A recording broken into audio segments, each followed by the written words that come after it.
kanumaga keligela bela de folo no fo sigaro la hama fo bisilla awa jem kama de keneka ni ça s'exprime ya fo ka kuma di oma ako hakilna taw fo gelia mi be oka na me dakunta hande ke jurusra la blo ko be lu ke ga hakilna taw di oka ama fo nyana anga bi jem kan dokumenta de gamiga wodi anya ye ka fo ban maketon ka cha kerengere ni ala association na me se ka fote nazarakana ni ulu joro chamambe no e kerengere ni ala jakulu munu be no nu ube kuma tungaranke munu beta du masira fe kerengere ni ala o keleli hukum konna na me se ka fa anga ban maketon nu u joro ka bu ube ku jeni rofin alsa e du masira keleli hukum konna na wa ore anga bi jem kanda kuini amena kuma aka so ni amena ga jurusra fe la bla be wulu ke ka hakil nan tawdi mam blokoroni analim na je ka masira no fe jem kanda kunka aleti ma duguli kerengere ni ala e jem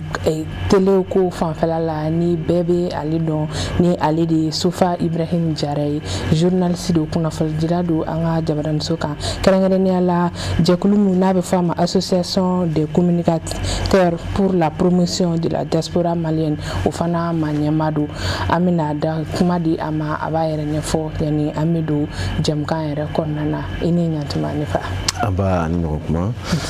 abibatu yi konta sambe shirfula barakela befu ka nyamoga su befu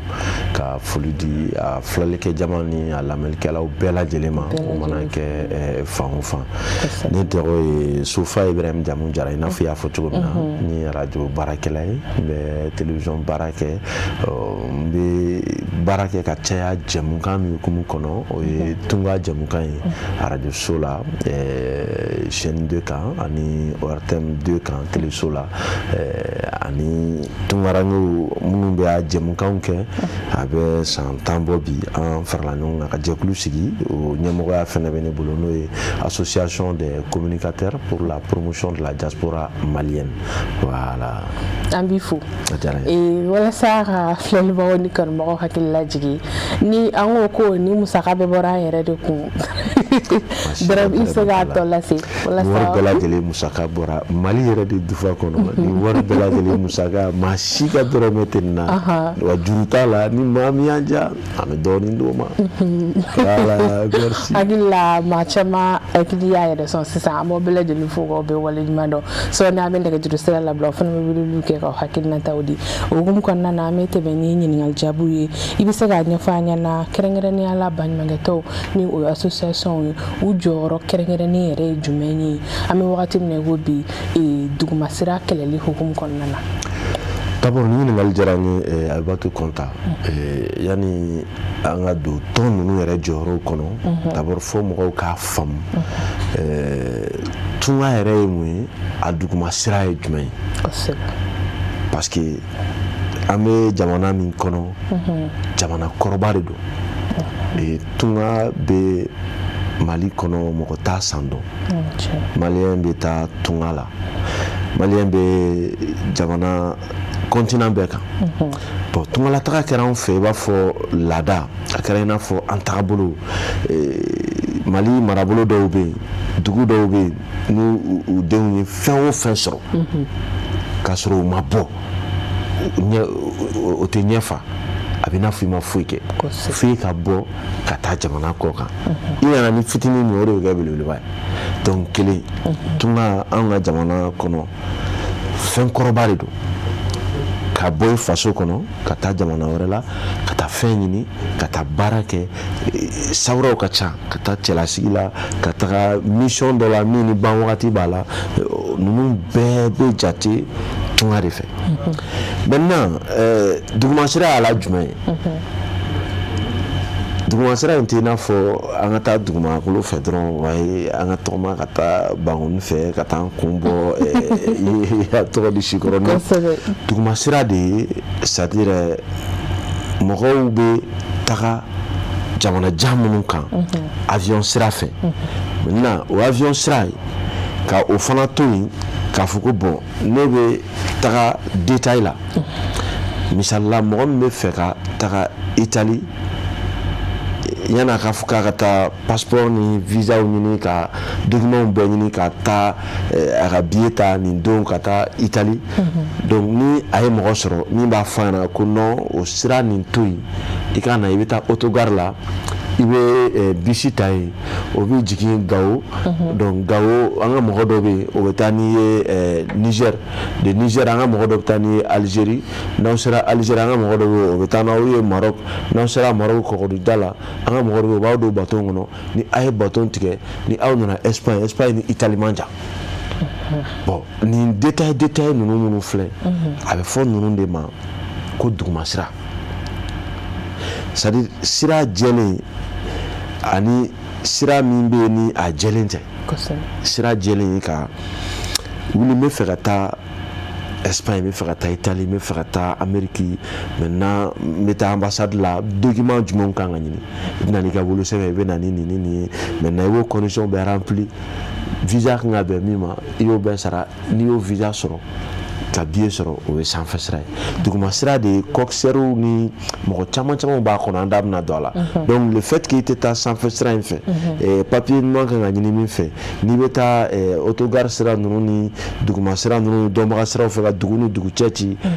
taama kelen nɔfɛ yɔrɔ min ni i bɛ se ka bɔ dɔrɔn heure 2 heure 5 heure 8 o y'i selen mais e bɛ taa peut-être kalo 6 san 2 kɛ o sira la a bɛ fɔ o de ma ko duguma sira a dɔw yɛrɛ la i tɛ se dɔw yɛrɛ la i tɛ se justement olu y'a kɔlɔlɔw ye donc maintenant association ninnu anw jɔyɔrɔ ye min ye a kɛlɛli la an ka wulikajɔ kun ye min ye a ka can parce que d'abord il faut reconnaître que n y'a f'i ɲɛna tunga ye Mali taabolo kɔrɔ don an bɛ Mali faamaw fo yan kosɛbɛ yanni an ka don kɔrɔfɔ kɔnɔ kosɛbɛ Mali ye farafinna jamana u ye minnu fɔlɔfɔlɔ ye minisiriso sigi ka ɲɛsin a ka jamana denw ma minnu bɛ kɔfɛ kumalasurunya la a ka jamana tunkarankew tɔgɔla minisiriso Mali ye jamana fɔlɔ ye farafinna tilefɛbolo fɛ min ye o kɛ kelen filanan fana ye jumɛn ye Mali minisiriso min ɲɛsinnen bɛ tunkarankew kama ale ye jamana fɔlɔ fana don farafinna tilefɛ jamanaw fɛ min ye gafe bɔ a bɛ fɔ min ma ko politique nationale de la migration u b'a fɔ ko PONAM y'a ye donc Mali ye o fana sigi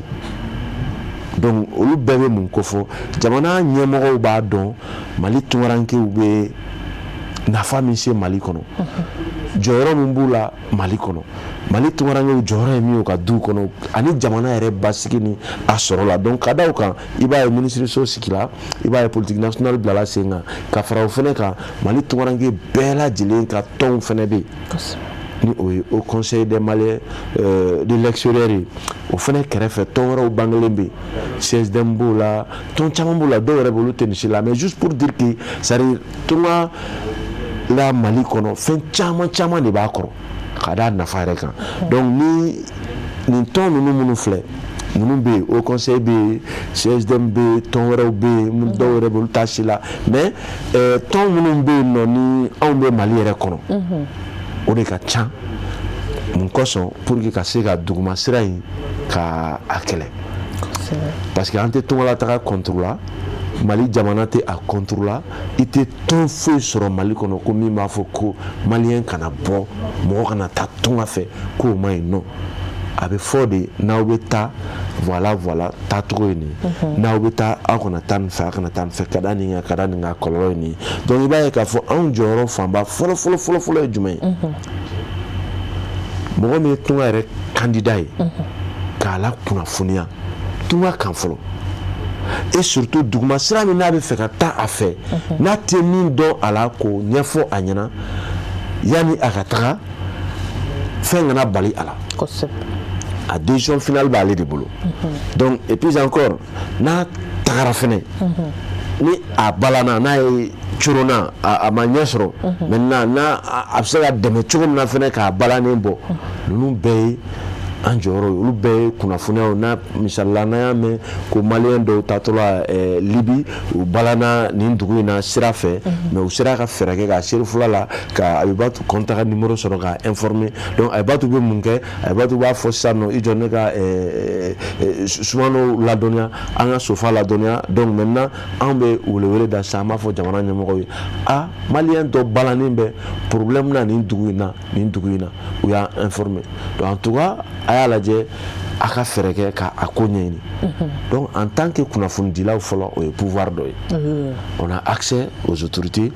ala ye garijɛgɛ fana d'a ma u b'an lamɛn donc i b'a ye autorités bɛ wuli u bɛ kuma u ka lasigiden min b'o jamana kɔnɔ o fana bɛ kuma ye jamana ministre min b'u ka tunga n'u ka jamana bɔkadenw kow kunna an ka jamanaden dɔw bɛ degun na a ka jamana yan yɔrɔ fɛ a y'a ko ɲɛɲini donc i b'a ye k'a fɔ an jɔyɔrɔ fanba de bɛ tali kɛ ninnu na kunnafoni dili tungaranke mɔgɔ min b'a fɛ ka taa duguma sira fɛ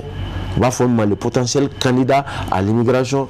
irrégulière ou clandestine maintenant a k'a dɔn a bɛna min kɛ risque minnu b'a kɔnɔ kɔlɔlɔ minnu b'a la a ka bɔ nin bɛɛ kalama yana ka taa et puis ni ko bɛ yen fɛnɛ an bɛ kɛ relais fɛnɛ ye jamana ɲɛmɔgɔw ani olu yɛrɛ cɛ. O ye a nafa dɔ ye nka i ka kuma kɔnɔ saya yira k'a fɔ fɛnɛ kɛrɛnkɛrɛnnenya la minnu bɛ u latɛmɛ ni minnu duguma siraw fɛ aw association fɛnɛ yalima aw sera olu fana ma aw ni olu delila ka kuma olu bɛ se ka o éviter cogo min na n'i y'a ye hali b'a fɔ ko mɔgɔw kana taa n'u bɛ courage sɔrɔ ka taa parce que u b'a dɔn mɔgɔ de bɛ yen mun b'u latɛmɛ aw n'olu delila ka ɲɔgɔn kuma ɲɔgɔnya.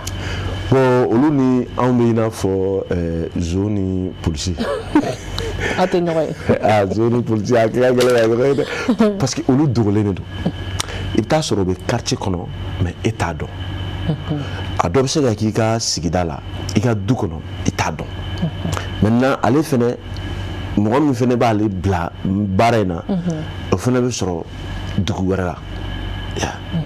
maintenant u bɛ kuma ni denmisɛnninw ye gɛrɛ ni fɛnw na u bɛ baro k'u fɛ u yɛrɛ terikɛw de don dɛ mais u t'a dɔn donc a bɛ f'u ma passeurs a caman lili bɛ yɔrɔ min na u bɛ fɛn dɔ fɔ bamanankan na ko dugutigi kɔrɔ tɛ dugu ɲalen fɛ passeurs ba ninnu caman mɔgɔw de don minnu échoué la tunga la taga la maintenant u échoué la u bɔra k'u bɛ taa tubabu la u ma se ka taa tubabu la u tora u bɛ dugu minnu na o kɔgɔjidaw la yen nɔ maintenant olu ma se ka taa seginni ma gɛlɛya fɛ sisan olu de nana kɛ komi anw mɛnna yan n'an ye min fɔ mɔgɔw dalen b'an na sisan an b'an yɛrɛ kɛ mɔgɔ latɛmɛla ye ka mɔgɔ kelen latɛmɛli kɛ nin condition ye olu de bɛ mɔgɔw la nata ka o su k'a kɛ tagali ka duguma sira fɛ ka sɔrɔ o mɔgɔw b'u bolo wɔɔrɔ in de la maintenant n'i sera yen de i bɛ sɔrɔ k'a dɔn k'i bɛ piège kɔnɔ bon maintenant ka na i ka kuma la toujours a mɔgɔ ninnu filɛ i t'u ye ka caya n'u ma tiɲɛni kɛ quoi tiɲɛni kɔfɛ de i bɛ sɔrɔ k'a mɛn ko mɔgɔ min kɛra sababu k'a lataa o tigi bɛ nin yɔrɔ in na ani dɔ tun bɛ communication na o bɛ autogare la ani dɔ tun bɛ communication na misalila o bɛ nin dugu in place la o y'a sɔrɔ déjà tiɲɛni kɛra mais i b'a ye fɛnɛ mɔgɔw don u sɔmin ka jan u b'a fɛn min kɛ u ni mɔgɔ minnu b'a kɛ u b'a f'u ɲɛna comme si n'u bɛna kɛ fɛn ye de mais u k'u pura kan u kana fɛn fɔ mɔgɔ ye n'i y'a fɔ mɔgɔw bɛ la décourager an tɛ ɲɔgɔn ka hɛrɛ fɛ u tɛ fɛ i ka projet to i kɔnɔ kana foyi fɔ mɔgɔ si ɲɛna mais i jija dɔrɔn i ka nin montant in ɲini n'i y'o sɔrɔ i ka kuma n fɛ n bɛ numéro dɔ d'i ma i b'o wele o b'i kunbɛn nin yɔrɔ in na voilà i b'a ye hali ko gɛlɛman tɛ ko mɛnta tɛ bon pour que an ka olu lasɔrɔ u ye tiɲɛniw caman kɛ an b'u lasɔrɔ u ka victimes de nɔfɛ c'est-à-dire u ka victimes minnu n'u kɛra sababu ye ka problème s'olu ma n'olu sera ka bɔ a la n'u nana n'an y'u ta an ka émissions ni an ka entretiens sen fɛ u bɛ pistes d'an ma n'u ye pistes fana d'an ma an fana bɛ pistes di ɲɛmɔgɔw ma misalila a cas dɔ de la ka kɛ a bɛ san caman bɔ dɔw nana i nɛn don muso dɔ lasiritɔ kɔrɔ yan nɔ ka taga n'a ye duguma sira fɛ kumala surunya la muso fatura Tamanrasset 7 ni fɛngɛw Sahara kɔnɔ a jiginna ka den fitinin to a fatura u ye muso fure sutura maintenant ka taa ni den ye bon a ko kɛra i b'a fɔ kɔfɛ mɔgɔ ɲumanya u tilala ka weleli kɛ ka den somɔgɔw ni Mali jamana la dɔnniya mais a ko kɔfɛ an y'a segin ka taa sɔrɔ ja u ka tiɲɛni de kɔfɛla taara bange nin na olu yɛrɛ de tun ye passeurs ye donc an ye jamana ladɔnniya u kan ka min kɛ u y'olu kɛ an y'an balimamuso dɔw fana sɔrɔ minnu fana tun taara Koweït a sanna olu fana taara u yɛrɛ don kunbalan na mais ala y'a kɛ ala farala dɔ kan o porogotɔla o bɔra o fana nana o fana ko ɲɛmɔgɔ n'o pisi fana mɔgɔ min tun b'o ɲɛma fana Bamakɔ yan o tigi kun sigiyɔrɔ bɛnnen bɛ yen ma Maɲanbugu muso de fana kun don an y'o fana wulikajɔw kɛ ka faamaw ladɔnniya o la min kan ka kɛ o y'o fana kɛ muso yɛrɛ bon a bɛ kɛ cogo di tɛ tɛmɛ o kan o yɔrɔ faamuna kosɛbɛ yalima I yɛrɛ bɛ se k'a fɔ ɲɛna aw ka association ninnu aw bɛ se ka fara gouvernement ou bien institution kan cogo di walasa ni waleya minnu bɛ yen nɔ ka kɔn kɛ a ma walima yɛrɛ an bɛ se k'a fɔ ka dankari kɛ a la Abibatu d'abord fɔ an bɛɛ k'a dɔn ko an bɛɛ ye maliden de ye kosɛbɛ gouvernement dɛmɛli y'an bɛɛ bolo wajibi ye I bɛ domaine fɛn fɛn kɔnɔ maintenant ala ye anw la jarabi ni baara in ye n'o ye kunnafonidi ye n'o ye k'a dɔn tɔmɔnankew nɔfɛ tɔgɔma ye n'o ye u dɛmɛli ye k'u kumada ni fɛnw ye donc surtout ni an bɛ association na jamana dɛmɛli ye an ma wajibi ye a fɔlɔ anw kan ka mun kɛ o ye ka n'an ye association ninnu sigi ka wuli ka taa se ministériso minnu sigilen bɛ a baaraw kama k'u ladɔnniya ko an bɛ yen jumɛn ye a bɛ lettre ci u ma peut-être k'a ɲini k'u ye audience la ou bien ka lettre ci u ma dɔrɔn lettre objet à titre d'information de notre existence an ye association kura ye an ka baara bɛ tali kɛ jamana dɛmɛli la tunga dugumafɛ sira kɛlɛli kan donc an bɛ lasɔrɔ nɛgɛjuru sira minnu fɛ olu filɛ ou bien ni a bɛ fɛ yɛrɛ an ka na a y'a fɔ an na an bɛ na donc anw de kan ka wuli fɔlɔ ka taa se gouvernement ma à travers le ministère des Maliens établis à l'extérieur, à travers le Haut Conseil des Maliens de l'extérieur, à travers la délégation générale des Maliens de l'extérieur, on a caman ali ministère de la sécurité nous bɛɛ parce que tunga tagali bɛ ministère caman de impliqué donc ni sera ka ninnu fɛn la donner en tant qu'association i sigilen kɔfɛ légalement i ka récépissé b'i bolo i la kodɔnnen no jamana fɛ o kɔrɔ jamana yɛrɛ de y'i yamaruya i ka nin baara in kɛ jamana tɔgɔ la jamanadenw tɔgɔ la donc e kan ka wuli de ka t'i yɛrɛ lakodɔn n'i yɛrɛ lakodɔn maintenant o kɔfɛ baarakɛɲɔgɔnya ani jamana cɛ o ye wajibi ye hakilina bɛ se ka bɔ anw na i n'a fɔ a bɛ se ka bɔ jamana fan fɛ hakilina bɛ bɔ anw na ye jumɛn an bɛ se k'a fɔ bon an y'a kanu ka wuli ka taa région kɔnɔ misalila ka taa Kayi région kɔnɔ ka taa baro kɛ ni Kayi denmisɛnninw ye an bɛna i ladɔnniya monsieur le ministre i k'a dɔn an bɛ fɛ ka taa nin kɛ an mago b'i ka dɛmɛ la i ka dɛmɛ bɛ se ka kɛ i k'i ka mɔgɔ dɔ di an ma min bɛ fara an kan ka taa kuma denmisɛnninw fɛ y'a ye olu bɛɛ bɛ se ka kɛ mais ni association kɛra yen ten et que i kɔni y'a créé i ka récépissé b'i bolo mais i y'a créé baara min yɛrɛ kama o baara kalifalen bɛ ministériso minnu ma jamana kɔnɔ olu yɛrɛ t'e kalama donc baarakɛɲɔgɔnya bɛ gɛlɛya caman b'i sigi ko non État tɛ ka fɛn d'an ma o tɛ k'an bila baara la an bɛ fɛnw ye an ba non il faut d'abord i ka taa a dɔn ko e bɛ i bɛ wuli ka suma voilà i ka taa fɔ ne bɛ o ka nɔgɔya ka fɔ ko ministériso ka wuli ka e kelen ɲini ministériso dun yɔrɔ dɔnnen don donc i ka taa ka t'i yɛrɛ lakodɔn a kɛra ministériso ye a kɛra association ninnu ye Haut Conseil ninnu a kɛra CSDM ninnu a kɛra délégation générale des Maliens de l'extérieur e ka t'i yɛrɛ lakodɔn bani k'a fɔ anw bɛ yen nɔ an ka baara ye nin ye bon aw fana ka hakili to a la ni aw ka baara minnu bɛ yen n'a bɛ taa ni aw mago bɛ se anw ka tɔn ma a n'a ɲɔgɔnnaw ma a k'a ladɔnniya a caman bɛ yen anw yɛrɛ y'a misaliya caman ye wagatiw kɛra la fɛn o fɛn n'a tun bɛ kɛ an tun b'a ye télé la an tun b'a ye fɛnw na an y'a ɲini ka audience ɲini ni ministres ye ka daminɛ ministre fɛn fɛn nana an association clé la fo kana se sama an audience tana bɛɛ an bɛ o de f'u ɲɛna an bɛ fɛ a ka an dɛmɛ an k'aw dɛmɛ aw kungo la o de don voilà donc maintenant ko bɛ se k'an dɛmɛ cogo di n ko non a ye an sen don a ka fɛnw na a k'an ladɔnniya ni a bɛ fɛ ka ci minnu lase kunnafoni siraw fɛ a ka fɛɛrɛ kɛ a ka an ladɔnniya anw ka baara ye tunga kunnafoni di ye a t'i n'a fɔ un reporter simple conférence de presse bɛ yan fɛ a taara yen nɔ o banna bon musow ka fɛn dɔ bɛ olu fana wuli a taara o fana la Bankɔni musow ye journée célébrité organisée a taara o la c'est pas ça tunga c'est un sujet très sensible parce que malien bɛɛ ka mɔgɔ dɔ terikɛ dɔ somɔgɔ dɔ fa walima a den o bɛ kɔfɛ bon i mana fɛn fitinin di olu kun kan dɔrɔn ni a tilennen tɛ i bɛ bɛɛ jatigɛ yan bon n'a kuma tilennen don alhamdulilayi mɔgɔw bɛ soulager n'a fɔra sisan ko ala k'an kisi ko kulunin dɔ wulila danganda la sɔrɔ a farila mɔgɔ si ma bɔ a la e y'o information mɛn e nana ka na o fɔ bon mɔgɔ dɔw dun bɛ yen nɔ olu ka mɔgɔw donna a kɔnɔ sɔrɔ du kelen kɔnɔ mɔgɔ cɛ tan b'a kɔnɔ e nana ka na o panpara fɔ tan est ce que i bɛna su joli bɔ ka fara mɔgɔ salen ninnu donc bref kana kuma lasurunya la pour que baaraɲɔgɔnya ka nɔgɔya ani jamana yɛrɛ ni a ka kolatigɛ cakɛdaw ni ɲɔgɔn cɛ d'abord fɔ anw k'a dɔn fɔlɔ an bɛ kana jamana dɛmɛ an bɛ kana an yɛrɛ dɛmɛ an bɛ kana an balimaw dɛmɛ mais an bɛ n'ale minnu dɛmɛ fo k'a dɔn ko an bɛ yen an k'u ladɔnniya ko an bɛ yen an kana salaya o la n'an fɛnɛ y'u ye fɛnɛ u bɛ ka taa sira dɔ fɛ min fɛnɛ man ɲi an minnu ye association ye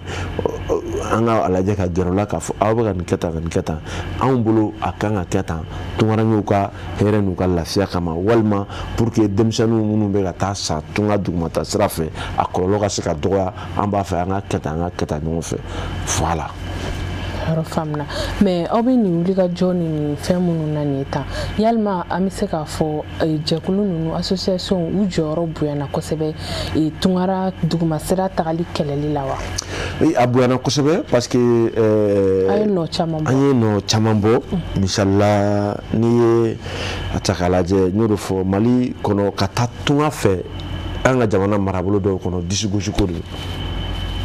c'est à dire kunkɔrɔta ko dannen don kosɛbɛ. bon olu tungala taga ninnu fɛnɛ olu fɛ yen olu tɛ sira jɛlen dɔn dɛ o caman 95 avion sira tɛ olu ka ko ye i bɛ taa sɔrɔ min taara fɔlɔ ale bɛ wari ɲini ka a dɔgɔnin dɔ ka wari d'a ma k'a ka taa duguma sira fɛ maintenant qu'est-ce qui se passe mɔgɔ minnu bɛ yen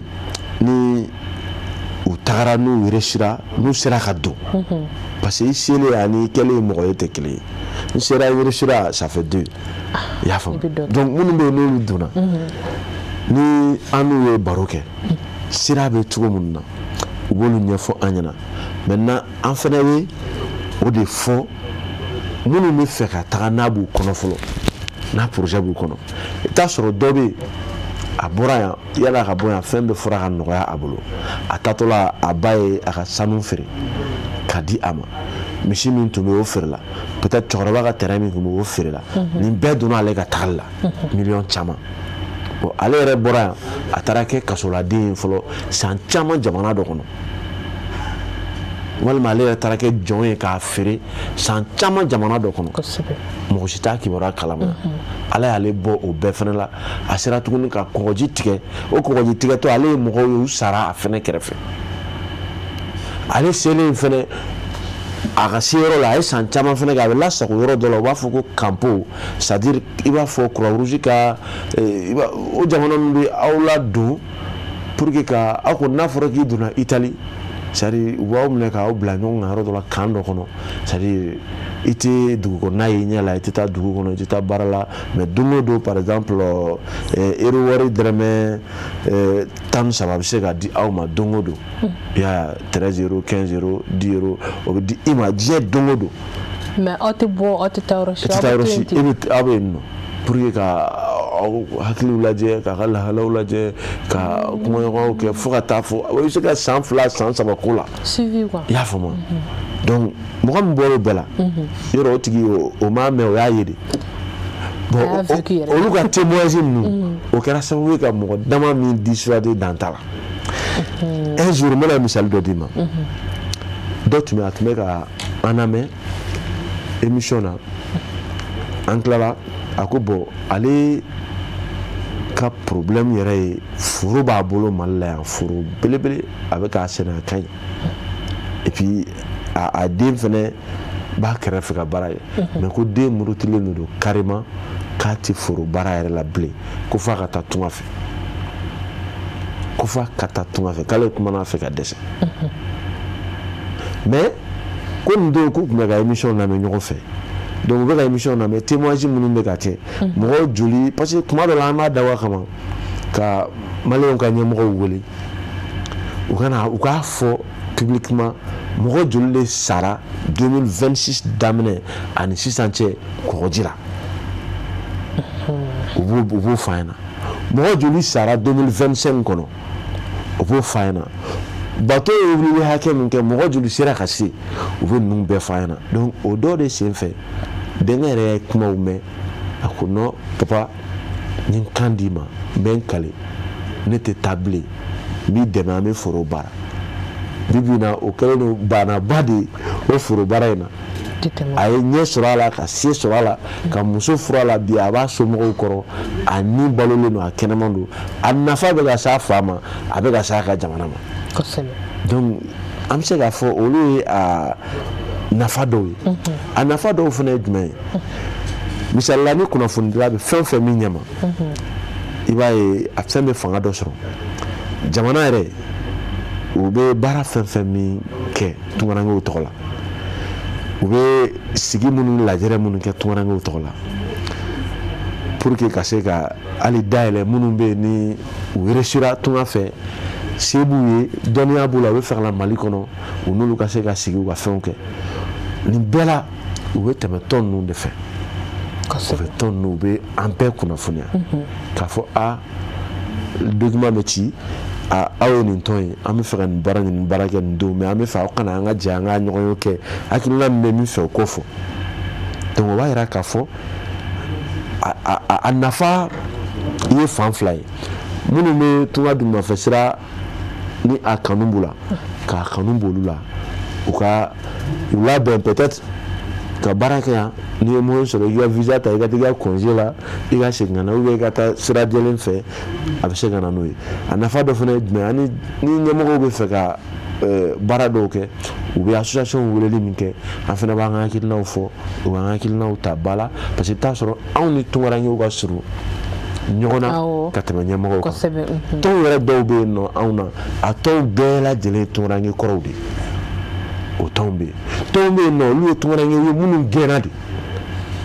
san dɔ kɛra la dɔw ye kɔgɔji a tɔgɔ Espagne giraji fara ka don dɔw minɛna dɔw gɛnna donc olu mɔgɔw nalen olu ye tɔn sigi ko association des Maliens expulsés olu bɛ yen association minnu bɛ tungaranke kɔrɔw échoué seginnen an bɛ se k'a fɔ ten c'est à dire échoué ye kuma n'a tɛmɛtɔra de tunga tun ka d'u ye mais o ma ɲɛ u seginna ka na olu bɛ yen nɔ association Retour Dignité Travail olu bɛ yen nɔ donc k'a fɔra an kunnafonidilaw kan hali kɔsa in na tɔn kura créera Mali kunnafonidilaw fɛ ka a tɔgɔ da Agilic mun kosɔn parce que olu fana bɔra de u y'a ye u taara jamana kɔnɔ farajɛ la i mana kɛ duba kɔnɔ den ye Mali kɔnɔ cogo o cogo k'i kabila ka bon ko aw ka so ye mɔgɔ sɛbɛ du de ye mais ni i sara i su ko mɔgɔ sɛbɛ a bɛ kɛ o mais tunga sababuya la mɔgɔw de bɛ jamana dɔw kan c'est à dire tubabula jamanaw la kaburu de bɛ yen nɔ mɔgɔw minnu taara tunga fɛ n'u sara somɔgɔ t'u la somɔgɔ ma ye o kaburu bɛ yen donc olu tagara u yalala u ye ninnu yɔrɔw bɛɛ y'u ɲɛ la u ni mɔgɔw sigira minnu ye kɔlɔlɔ f'u ɲɛna c'est à dire a tɛ se ka lakale min kɛra kɔlɔlɔ ye tunga dugumafɛ sira tagalaw kan donc maintenant olu fana y'u sigi k'u miiri an bɛ se ka mun kɛ an bɛ se ka mun kɛ ni yɔrɔ in na an b'an balimakɛ fo yan Sumano a bɛ baara kɛ aw yɛrɛ fɛ yan maintenant il dit que ni an seginna kana an bɛna an bolo da an sen kan ten wa est ce que an tɛ fɛn dɔ kɛ yan en tant que kunnafonidilaw donc olu ye tɔn kuraw ye n bɛ se k'a fɔ minnu yɛrɛ tɔn kura-kuranin don minnu bangera kɔsa in na a ma mɛn mais c'est déjà u nana u kɔgɔlen parce que u ye fɛn y'u ɲɛ la u taara expérience fɛ u y'a y'u ɲɛ la tunga kuma fɔli ka di mais tunga baara ka gɛlɛn n'i ma bɔ kɔfɛ n'i ma bɔ kɔfɛ tunga baara ka gɛlɛn parce que n'i bɔra de e bɛ réalité ye ni e bɔra de peut-être hali i bɛ taa sɔrɔ tagali kun ka di e yɛrɛ ye mais i bɛ bɔ sira min fɛ par exemple an ka baaraw b'an yamaruya an bɛ taa mission na an bɛ na de façon ordinaire sans problème y'a ye mais maintenant e bɛ réalité dɔw ye e b'a faamu ko fɛn caman bɛ fɔ ko caman bɛ yen a sanfɛla de dugumala tɛ se ka ɲɛfɔ dɛ donc ninnu bɛɛ de bɛ baara in na en tout cas et puis i b'a ye fɛnɛ dɔw bɛ yen u bɛ taa u bɛ na bon hakili wasi b'u sɔrɔ quoi hakili wasi b'u sɔrɔ bon n'u tora ten fɛnɛ an ka société fɛnɛ ye fɛn dɔ bɛ an fɛ yan mɔgɔw bɛ jɔn a la kuma ɲɔgɔnya ka mɔgɔ hakili sigi ni kumakan ɲuman ye ka mɔgɔ la sɔn a yɛrɛ ye ka mɔgɔ la da a yɛrɛ la non karisa i taara non ça c'est pas la fin du monde on a vu des gens u ye nin kɛ mais ce n'est rien u tilala ka kɛ nin o kɛra fɛn ye mais ni kuma dɔ la ni mɔgɔw nana ka bɔ tunga fɛ u n'u ka problème n'u ka pression i bɛ taa sɔrɔ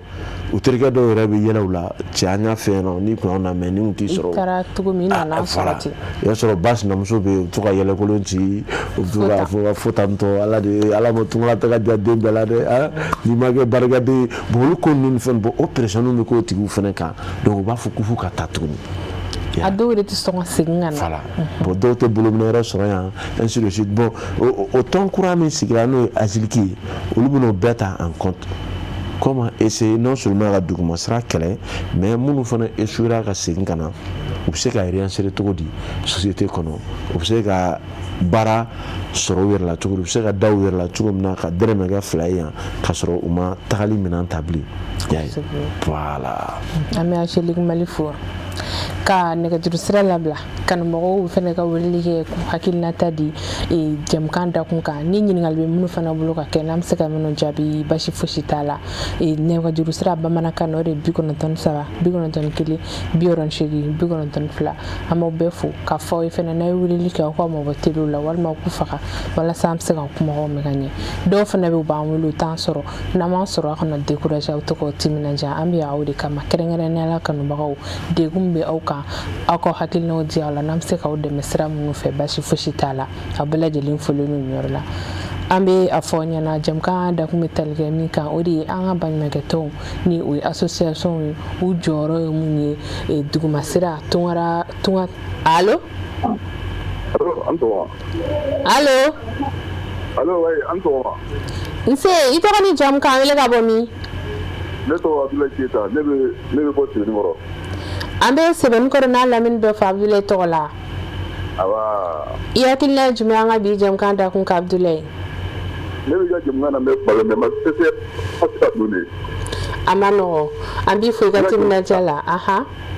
a ka di kojugu aha madame bɛ min f'i ɲɛna i b'a dɔn kɔfɛtaga ye ne ta kɛra 2004 aha ka bɔ yan ka taa Libi aha bon n taatɔla taara Niger fɛ n seginna Aligérie fɛ aha bon i b'a dɔn a sira in ma nɔgɔn quoi i b'a dɔn an yɛrɛ taatɔla an ni muso dɔ taara ɲɔgɔn fɛ muso 4 mais anglophone de don quoi aha u bɛ anglais dɔrɔn de fɔ madame sira in a ma nɔgɔn kabako don dɛ kosɛbɛ dugu dɔ bɛ ko Durugu i bɛ bɔ yen ka taa Agadez aha non n'i bɔra Agadez i bɛ taa Durugu de quoi Agadez Masatini bɛ dɔnkili dɔ da effectivement a peut-être a bɔra sira in fɛ ou bien a bɛ sira in dɔn quoi et puis mobiliba min bɛ bɔ a ka émission a ka clip la ne yɛrɛ donna mobili in kɔnɔ donc o mobili b'aw ta Agadez ka taa Durugu Durugu bon n'aw sera yen sa aw bɛ diesel litre de bɛɛ b'o san donc aw bɛ don kati dɔ kɔnɔ sa kati turumani nin o tɛ ka mobili ɲɔgɔnna ye an mɔgɔ 40 bɛ se ka don oui aw bɛ don kɔnɔ aw tigi yɔrɔ tɛ tɛmɛ musokɔrɔba bɛ seere de don quoi ani muso faralen ɲɔgɔn kan ani muso ka cɛmancɛ 20 litres bidon a bɛɛ de b'o ta bɛɛ bɛ ji de k'o kɔnɔ donc a b'a kun da lili la sira a bɛ taa duguma sira fɛ mais an tile 14 de kɛ sira la n'an sera duguma sira fɛ an sera an sera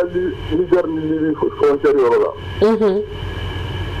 anglophone dɔw tun b'a fɔ bon an sera kan dɔ tun bɛ kan dɔ tun bɛ yen nɔ bon o kɔni o ye anglophone muso ninnu ban an ye 3 jours kɛ olu kunkɔrɔ yen après u y'an bila an taga an taara jeni tamaro foro dɔ de quoi o y'a sɔrɔ an ka ji yɛrɛ bɛɛ ban après tamaro foro ka sisan mobili si y'an bila sisan donc bɛɛ y'i yɛrɛ ta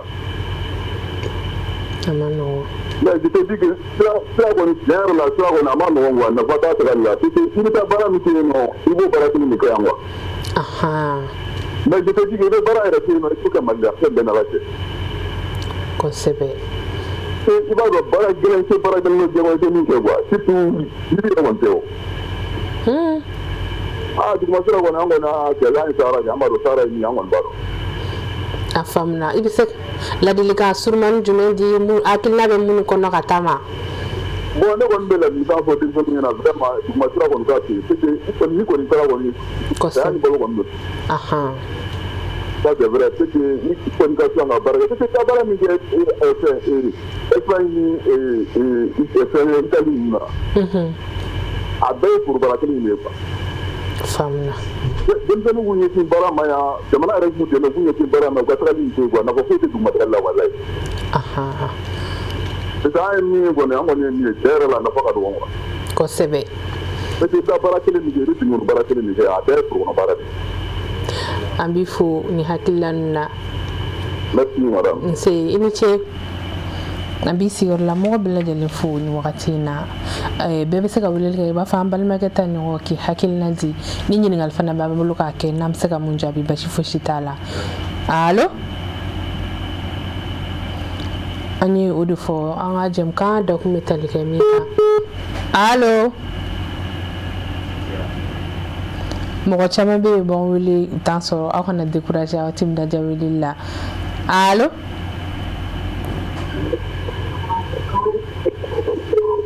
allo salam alaikum alaikum salam tɔgɔ duman jamu duman ka wele ka bɔ min an b'i fo i Sanogo alhamdulillah hakilina ye jumɛn jɛmukan da kun kan ne ba nse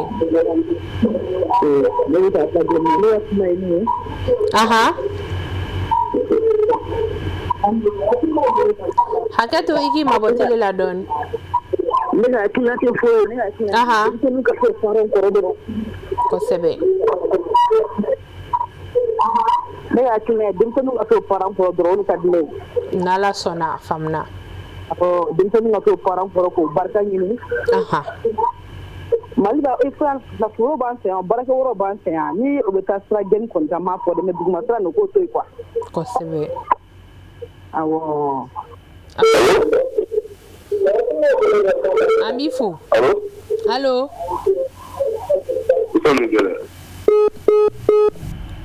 aw kana décourager télé la aw timinanja ka fɔ a ye fɛnɛ allo allo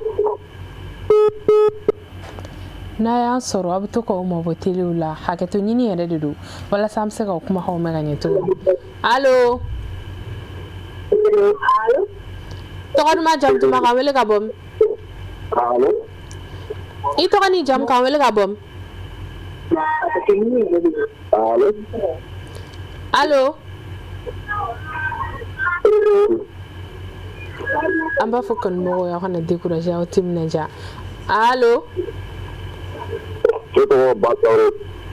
i Tarawele an b'i fo i hakilina ye jumɛn ye jɛmukan da kun kan o diyara an ye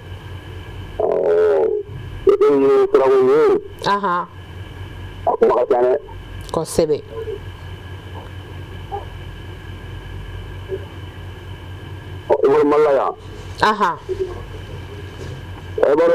an ka ne ka ca barika bolo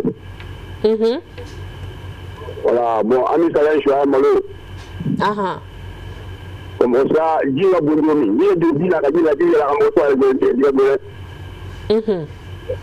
mais là, il y a la Canada. Aha. Courant dans la vallée du Sud. Kosebe. Voilà, moi, je Ah, bifo. Alsa, c'est que vous le lookez à Hakil Natodi. Surtout, Mounou Yere a vu nous. Allô? Allô? Ton man jam du mara wele kabom. Wele kabom bangoni aragella. Ambe bangoni kabefu ni wati na yakile jumera jam kanta kun kanifa. Wala aga ni émission bawfu ka wele ngodo anataka bugutube. Ah, anyi folimne. Foba bora na yoro ko. Aha. Tumo ko tara kala visi baliana. Aha. Mere teri de kubi. Ay taga wakati ya je pebe sur ministre de gouvernement là. Mais le clé adra kwa kara ayrola. Il faut adagiti la kata to wula. A wulile ay toro sugu be sur la.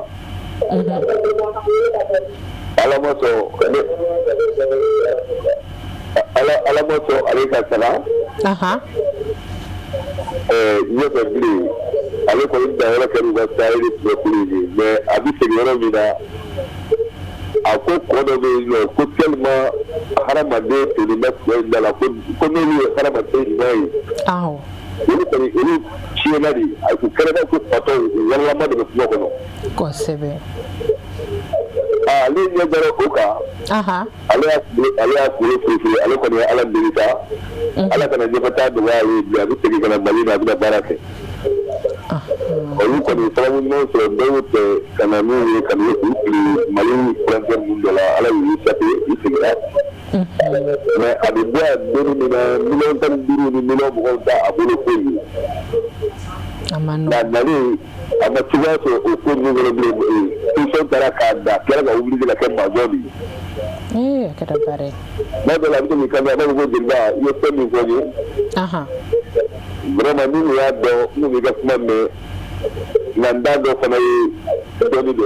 Kosebe. A do go ni ke ni mo ni di da kan di so di mo go ni na wala be ka tanali te dia ku yi ala be do so du ni na do bara de ke. Wichen. Akoni wora yi ke ali ko ni na ma ga position so bi donc mala do nga do. Ni ju ku so mali ko na yi ke ti ga bara de la fe do ku mo. Wichen. Ibi tan ni tuma ta ni so na ke jamana woro alhamdulillah ala bi sago ba di ima. Kosebe. Ni mo woro bulu mi ka de sama wu. Donc ini so ni malo ba ni na pa do mo ba ba eri dabi jagala na eri so be en la ko so Kosebe. Ana biyo de ke ala ka barka dala ala ka naw sara. Amina rabbi. Semi ne jamana concerné ni jamana ka na ba ko no ni sara be ala de bulu. Ami. Abdallah Muso ala ko ni yero ko so. Ni folimne. Ba ko ati ni ba la be en so bi ko wa on ra ba ko de ko ya ti bela de na. O jarani kosebe. Avec la bela de de dans le téléphone alma be bara la ba. O jarani kosebe amba fu. Inche ika hakil nauna. Alsa ma go be ni hakil nauna no kono dila. Kerengere la tagali ko be munu kono be se ka hakilina soro to go mena kabla surtout duguma sira. Allo? Allô? Tokori ba jam duma kan wele ka bom. Doga Traoré, Doga Traoré. Traoré ami fo. Iya kilne juma nga jam kan da kun ka. Vraiment, ga émission o jarani ko sebe.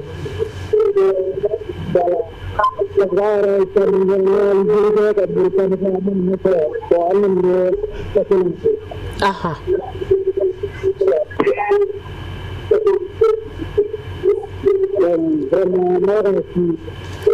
Abi fo ko sebe. Aha. Ami fo. Ini chega welilla. Alsa ambi bodota. Munu be se ko hakil nanti. Allo? ni munu fana be fa ka ɲininkali kɛ n'an bɛ se ka minnu jaabi basi t'a la allo hakɛ to i k'i mabɔ télé la i tɔgɔ ni jamu k'an wele ka bɔ min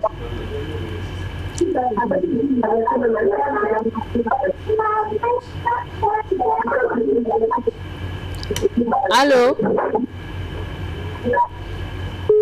an b'i fo ani kanubagaw an b'a fɔ aw ɲɛna n'a ye weleli kɛ a bɛ hakɛ to a b'aw mabɔ télé la allo allo alhamdulillah i tɔgɔ ni jamu k'an wele ka bɔ min alhamdulillah tɔgɔ duman jamu ko kunnafoni ni diyara n ye kunnafoni diyara n ye dɔrɔn an ye foli bila aw la foli diyara n ye aw ni ce aw ni baraji nse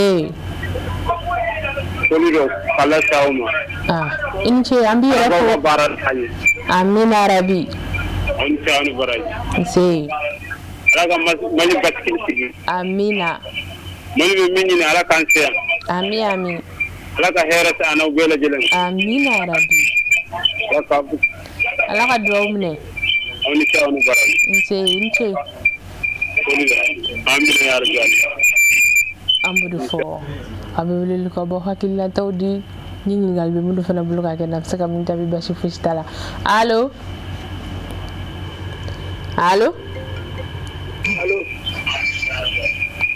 tɔgɔ duman jamu duman k'an wele ka bɔ min allo i tɔgɔ ni jamu k'an wele ka bɔ min allo an tulo b'i la allo réseau man an b'i fo an bɛ bɔgɔ laban ta appel jɔ yen nɔ allo i tɔgɔ ni jamu k'an wele ka bɔ min Musa Kulibali ka bɔ San. an bɛ san n'a lamini bɛ fo i tɔgɔ la i Kulibali i hakilina ye jumɛn an ka jamukan da kun kan ne fa ne hakilina ye min ye nin jamukan in na e ka kuma dɔ fɔ bamanankan yɛrɛ la a tɛ tɛmɛ o de kan koyi an ka denmisɛnnin dɔ bɛ Espagne a denmisɛnnin a nana an fɛ yan k'a sɔrɔ a boyanko bɛ ka tamati foro bɔ quoi a ye tamati foro lajɛ a ko olu ye Espagne mais u bɛ ka nin de ɲɔgɔn kɛ a ko an filɛ foro baara min na o kelen don n'i taara i bɛ taa foro baara de kɛ Espagne a bɛ hali sisan a nana ka na bɔ so salon a taara n'a ko foyi tɛ an filɛ foro baara min na o kelen don kosɛbɛ a ko ale bɛ min ɲini an fɛ dɔrɔn bɛɛ ka an k'an jija yan koyi ni tɛ an tila min o tɛ dɛ ale kɔni tɛ yen ka ban nka an k'a dɔn k'a fɔ ni foro baara min y'an fɛ yan n'an y'an ka taa dɔn an yɛrɛ la ko an bɛ min sɔrɔ yan hali o tɛ sɔrɔ yen a banna o y'an ka denmisɛnnin dɔ ka kuma de vraiment ne b'a fɔ a ka mission na nin kɛcogo ka ɲi a bɛ maa caman bɔ ko dɔ kalama an ye foli minɛ voilà foli de don o diyara n ye kosɛbɛ an b'i fo i ni ce i ka hakilina ninnu na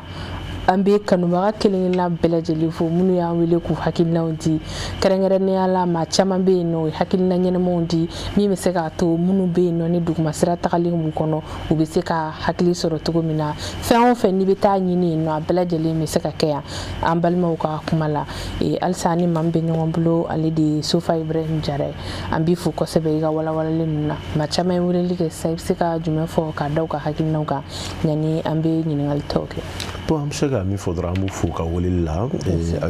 parce que min ka gɛlɛn bɛɛ ka to ka dugumafɛtaga kɛlɛli k'a kɛ i kungo de ka gɛlɛn u yɛrɛ bɔra ka misaliw fɔ dɔw ka mɔgɔw bɛ yen dɔw yɛrɛ taara tunga fɛ dugumasira fɛ u yɛrɛ y'a ye min b'a la n'o yɛrɛ fɔ toujours i b'a ye minnu bɛ taa olu bɛ min ye dɛ o de ye réalité ye min sera o min danna sira la o u ye min yɛrɛ o de ye réalité ye donc olu mana a fɔ cogo o cogo a tɛ tɛmɛ o kan anw fana association bɛ an référé olu de kan ka baara kɛ n'olu de ye ani minnu yɛrɛ bɛ yen nɔ donc an bɛ min fɔ ninnu ɲɛna minnu ye weleli kɛ u k'u janto u ka denmisɛnninw fana na dɔgɔnin b'u la u den b'u la parce que fɛn caman de b'a kɔrɔ quoi donc k'u janto u la u n'u ka kuma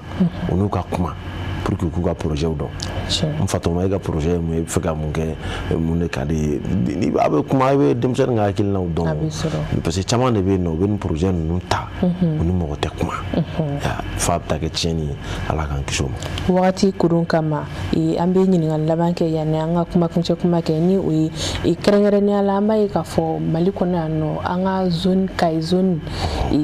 Tunkara kew ka tagali ka ca yen fan ninnu de fɛ kosɛbɛ yalima population n'a ma ɲɛ k'a fɔ minnu bɛ taa u bɛ taa ɲini bɛɛ b'a fɔ n b'a ɲini somɔgɔw de n b'a ɲini k'an ka kabila de layiriwa minnu bɛ t'o kɛ yalima an'u fana delila ka fara ɲɔgɔn kan u bɛ se ka fɛɛrɛ kɛ cogo min na hakilina ninnu minnu bɛ taa duguma sira fɛ waleya min bɛ na u bɛ se k'a dabila cogo min kɛrɛnkɛrɛnnenya la musolaka minnu yɛrɛ bɛ hakilina ta ka taa aw sera musolakaw ma n'olu delila ka kuma a hukumu kɔnɔna na i bɛ se ka teliya la ka jumɛn fɔ o yɔrɔ kan bon n bɛ se ka min fɔ o yɔrɔ la Abibatu o de ye d'abord Mali la n'i ko tunkarankew ka jamana bɛɛ b'a fɔ ko Kayi kosɛbɛ parce que ala ye o kɛ Kayi fana ye Kayikaw bɛ kɔfɛ kojugu et puis Kayikaw la u organiselen bɛ fɛnɛ kɔfɛ tɔnw b'u bolo kɔfɛ wa u bɛ ɲɔgɔn kunnafoni an ni u ye baro kɛ an n'u ye baro kɛ mais i b'a ye a baro ninnu caman na n ye fɛn dɔ de f'i ɲɛna n ko laada de don kɛrɛnkɛrɛnnenya la Kayi mara kɔnɔ tunga tagali ye laada de ni e bɛ Kayi fɛn bɛɛ sɔrɔ min bɛ kɔfɛ c'est-à-dire valeur min b'o la sokɔnɔmɔgɔw ɲɛkɔrɔ e min bɛ yan nɔ hali n'i bɛ sanu bɔ yɔrɔ de la o valeur t'i la quoi donc ce qui est sûr don dɔ i bɛ taa o yɔrɔ bɛ yen fɔlɔ voilà mentalité a donbaga caman fanba pour musow sen b'a la mais u t'a lawaleya kama an bɛ se k'a fɔ ten u tɛna n'a lawale tiɲɛli kama u b'a fɔ ka dusu don denw kɔnɔ mais a laban ye tungalataga ye duguma sira i b'a ye kuma dɔ la i bɛ taa san kɔnɔ waati dɔ la i bɛ taa duguw la i b'a ye cɛ ka dɔgɔn dugu kɔnɔ bɛɛ ye muso ye i y'a faamu o yɔrɔ bɛ yen nɔ bon bref teliya la an n'u bɛ kuma parce que moi personnellement n ye jamana o jamana kɛ ko n taara n ka tunga émission kɛ yen n b'a ɲini ni musow ka sigi an ka kuma an ka émission yɛrɛ kɛ yaya bon i bɛ taa sɔrɔ dugumafɛn sira in na a caman y'a kɔlɔlɔ dɔn u selen kɔ yen nɔ de parce que n bɛna fɛn dɔ f'i ɲɛna piège dɔw de bɛ yen minnu bɛ taa olu de b'a piège tandi minnu bɛ yan nɔ e terikɛ bɛ yen e terimuso bɛ yen a sera Espagne ou bien a taara France ou bien a bɛ Allemagne a tɛ si yɔrɔ ɲuman na a tɛ ba yɔrɔ ɲuman na mais dugu kɔni ala y'a kɛ dugu yɔrɔ ɲumanw ka ca i y'a faamu wa dugu yɔrɔ ɲumanw ka ca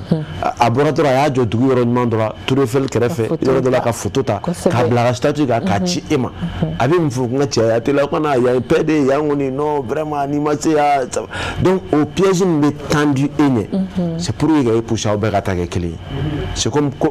passeurs bɛ min kɛ mɔgɔw la k'u ka wariw minɛ ka t'u bila kɔgɔjida la ka t'u feere parce que olu ma se ka tɛmɛ olu bɛ tɔw nɛgɛ ka na donc o piège in b'a la fɛn dɔ fana b'a la o jumɛn duguma sira la a kɔlɔlɔw la non seulement i bɛ se ka minɛ sira la k'i don kaso la i bɛ feere i n'a fɔ an bɛ fɛnw feere ɲɔgɔn ma cogo min na o bɛ duguma sira la i bɛ se ka sa fɛnɛ o bɛ duguma sira la fɛnɛ ni ala y'i bɔ nin bɛɛ la i bɛna ye fɛnɛ fɛn dɔ kɛra a bɛ fɔ min ma ko c'est-à-dire i y'i ka temps perdu c'est-à-dire e taara e bɔra yan ka taga k'i bɛ taa laɲini min kɛ o ma sɔrɔ i taatɔla ye Musa ni Dirisa n'Ablaye ni Mimi ni Ami minnu to yan nɔ i nana sɔrɔ olu avancera olu sera k'ale du jɔ dɔw sera k'ale baaraw kɛ ka baarayɔrɔw créer ka mɔgɔw don baara la d'abord e y'i ka temps perdu i taatɔla ye biɲɛ minnu feere i taatɔla mɔgɔw ye misi minnu feere ka mɔgɔw ka nafolo fɛnɛ kasara la bon dɔw yɛrɛ bɛ yen nɔ cɛ y'a fɔ a ka mɔgɔw tun bɛ baara de la donc e taatɔla i y'i ka baara min fɛnɛ bila ka taga i y'i ka baara fɛnɛ perdu an ye mɔgɔw ye ne yɛrɛ jeunes ye ɲɛla Algérie en 2016-17 salon de coiffure tun b'a bolo a bɛ mèche boutique feere Sabalibugu a ka boutique tun bɛ marché trop a b'a fɔ n na cogo min na a terikɛ de u ka grand chef de taara grand chef tagalen bɛ to ka taa n'a bɛ jigin ka bɔ baaraw la n'a y'a ko k'a jɛ a bɛ t'i jɔ kɔgɔjida la a bɛ photo ta a b'a ci u ma u bɛɛ hawujara ko fo ka taa Algérie mais u selen yen ale y'a dɔn k'a ye kojugu kɛ parce que foyi tɛ yen nɔ mansɔnya kɔ Algérie baarakɛla 195 bɛ sojɔ baaraw la bon o sojɔ baaraw fana a wari bɛ sɔrɔ cogo min na Ala dɔrɔn de b'a dɔn i bɛ baara kɛ larabu bolo n'a y'a diya a bɛ sara n'a ma diya a tɛ sara n'i ko k'i bɛ muruti a bɛ polisiw bila a bɛ n'aw nɔfɛ aw sigiyɔrɔ dɔnnen don u b'aw cɛ ka segin n'aw ye a bɛ segin condition min na Ala dɔrɔn de b'a dɔn donc olu bɛ yen nɔ maintenant i bɛ taa ye fana mansɔnya baara min a bɛ k'o kɛ yen nɔ bon a tɛ sigiyɔrɔ ɲuman na a bɛ si so koloniw de kɔnɔ so labanbaliw de kɔnɔ chantiers de la à tout moment a bolo b'aw kunna a bɛ se ka gɛn wagati bɛɛ moi j'ai vu ça en Algérie j'ai vu ça en France mɔgɔw bɛ taga a bɛ taga i se kuma ni i bɛ taa sanfɛ sira fɛ i ka avion ta k'i ka visa ta ka taga mais i se kuma ma ka di i ko ka di bɛɛ ye parce que visa b'i kunna a ma ban fɔlɔ mais ni visa banna mɔgɔ fɔlɔfɔlɔ min y'i jatigi ye o de fɔlɔ bɛ nin yɛn k'i bila kɛnɛ ma a bɛna f'i ɲɛna ko olu bɛ yen nɔ ji sara da ka gɛlɛn yan courant sara da ka gɛlɛn e dun bɛ koko 2 kɛ tile kɔnɔ si c'est pas comme le Mali bon n'i b'i da to i ka courant faga kana chauffage k'a la kuma bɛɛ donc kuma misɛnninw mana caya a bɛna f'i ɲɛna bon enquêtekɛlaw yɛrɛ bɛ k'a dɔn ko dunan b'an fɛ yan nɔ ainsi de suite donc i b'a ye i bɛ se ka taga n'i ka papier dafalen mais i bɛ taa bila piège kɔnɔ bon kɔrɔfɔ nafa a kuma fɔli ka gɛlɛn wagati kelen na bon kuma kuncɛ kuma min bɛ n bolo ka aw fo o b'a to ni baarakɛɲɔgɔn k'aw fo ka a ɲini aw ka ɲɛmɔgɔyaso fɛ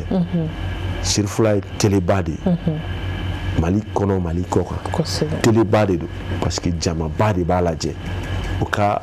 programme k'u fanga ɲɛsin dɔɔni jɛmukan tunkarankew m'aw fɛ yan o de bɛ ne sofa intéressé o de ka di ne ye kosɛbɛ aw ka tunga jɛmukan don ba la aw fɛ yan parce que tunkarankebaw de b'aw lajɛ ne yɛrɛ ye jamana fɛn fɛn kɛ ne bɛ n to kɔfɛ n bɛ Sirifula sɔrɔ facilement mais Ortem 1 sɔrɔ facilement mais tɔ ninnu bɛɛ sɔrɔliw ye lalaw ye mais ni chaîne min filɛ vraiment a lajɛlen don Mali kɔfɛ an b'a ɲini aw fɛ a ka aw fasa folo kan ani ne min fɔ ka jamana ɲɛmɔgɔw fo ministre Musa Atayer Mali tunkarankew ka ministre don ka foli d'a ma nin kɛnɛ in kan a bɛ wulikajɔ min na tunga dugumafɛta sira kɛlɛli kɔlɔlɔw la o dɔ ye san o san i b'a ye Mali n'a baaraɲɔgɔn OIM u bɛ na ni mɔgɔw ye ka bɔ kɔfɛ bon n b'a dɔn wagati banna wagati koronna vraiment ka foli d'u ma yan ka Agiliki yɛrɛ fɛnɛ mɔgɔw fo u fɛnɛ ka courage ta tɔn kura don mais k'a fɔ denmisɛnninw ɲɛna toujours a ye da aw yɛrɛ la a ye sɔn aw yɛrɛ ye aw ka baara kɛ yan mɔgɔ si tɛ kɛ fɛn ye tile kelen tungala tagalaw bɛ min fɔ aw ɲɛna mɔgɔ min bɛ yen bi n'o b'a fɛ ka segin ka na Mali la o ka ca ni minnu b'a fɛ ka taa ye c'est pourquoi hali se bɛ minnu ye u bɛ ka na investir yan k'u ka seginni labɛn donc l'avenir la yan de don fo an ka da an yɛrɛ la an ka sɔn an yɛrɛ ye an ka baara kɛ yan garijɛgɛ Ala ta ye dɛ mais an kana taa an yɛrɛ di ka taa i yɛrɛ kɛ mɔgɔ sugu dɔ ye c'est pas bon ka foli di bɛɛ ma maliyɛn tunkaranke bɛɛ ma ka n ka association mɔgɔw bɛɛ fo mɔgɔ bɛ association kɔnɔ tunkaranke ko la Mali kɔnɔ k'a bɛɛ fo Abibatu Kɔnta ne tun bɛ an b'i yɛrɛ fo walawalali la faamuyali caman sɔrɔla Agiliki yɛrɛ ale ye jɛkulu ye min sigira kɛrɛnkɛrɛnnenya la ka minnu bɛ yen nɔ ni u taara n'u tununnen don yen nɔ ka ɲɛ sɔrɔ cogo min na n'u tununna kɛrɛnkɛrɛnnenya ni minnu sara n'u ma ye u bɛ se ka fɛɛrɛ kɛ cogo min na u somɔgɔw bɛ se ka u lako sɔrɔ cogo min ni i bɛ se mɔgɔ minnu bɛ fɛ k'u sɔrɔ fɛnɛ nɛgɛjuru sira la o ye 76 53 37 0 de n'a y'u wele aw n'u bɛ ɲɔgɔn sɔrɔ ni aw minnu ka mɔgɔw tununna ni tunga ninnu fɛ aw bɛ se k'u wele n'u bɛ se ka fɛɛrɛ min kɛ an n'aw ka mɔgɔw n'u bɛ se k'u laɲini k'a se aw ma an b'aw bɛɛ fo ka bɛɛ waleɲuman dɔn ka Agiliki Mali baarakɛla bɛɛ lajɛlen fo nin yɔrɔ in na k'a fɔ aw ɲɛna minnu bɛ yen nɔ ni jɛmukan in fɔra kɔ aw bɛ se k'a lajɛ bi 1h30 2h30 Sirifula Jabaramuso kan ka foli kɛrɛnkɛrɛnnen kɛ an ka technicien olu jɔyɔrɔba bɛ jɛmukan in na ni o ye Mohamed Keita Abu Jabate ale ni régie la Saka Kulibali u bɛɛ lajɛlen fulen don an bɛ kan bɛɛ da aw ye ni Ala ye alamisa yira na ni heure kelen in na aw kan bɛn